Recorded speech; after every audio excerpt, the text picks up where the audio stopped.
നടത്തിയ ആ യൂദാസിനെ നിങ്ങൾ ഇപ്പോൾ ചുമന്നുകൊണ്ട് നടക്കുന്നത് ശരിയാണോ? നിങ്ങൾ ആലോചിക്കണം. അതുകൊണ്ടാണ് ഞാൻ പറഞ്ഞത്. പിന്നെ ഇവിടെ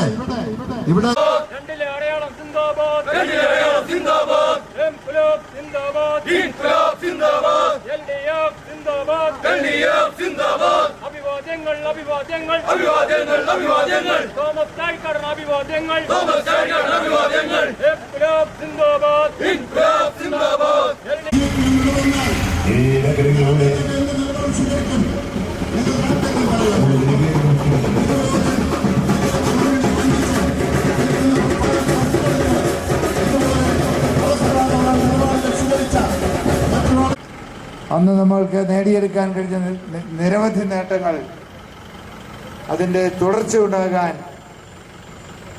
ഭാവിയിലും ഈ നാടിനു വേണ്ടി നമുക്ക് ചേർന്ന് നിന്നുകൊണ്ട് ചെയ്യാൻ കഴിയുന്ന നേട്ടങ്ങൾ അത് നേടിയെടുക്കാൻ വീണ്ടും എന്നെ പാർലമെന്റിലേക്ക് പോകാൻ അനുവദിക്കണമേ എന്ന് വിനയപുരസ്സരം അഭ്യർത്ഥിച്ചുകൊണ്ട് അപേക്ഷിച്ചുകൊണ്ട് നിങ്ങൾ നൽകിയ ഹൃദയപൂർവമായ സ്വീകരണത്തിന് ഉണ്ടാകുവാൻ പാർലമെന്റിൽ ഈ നാടിൻ്റെ ശബ്ദം ഉയർത്തുവാൻ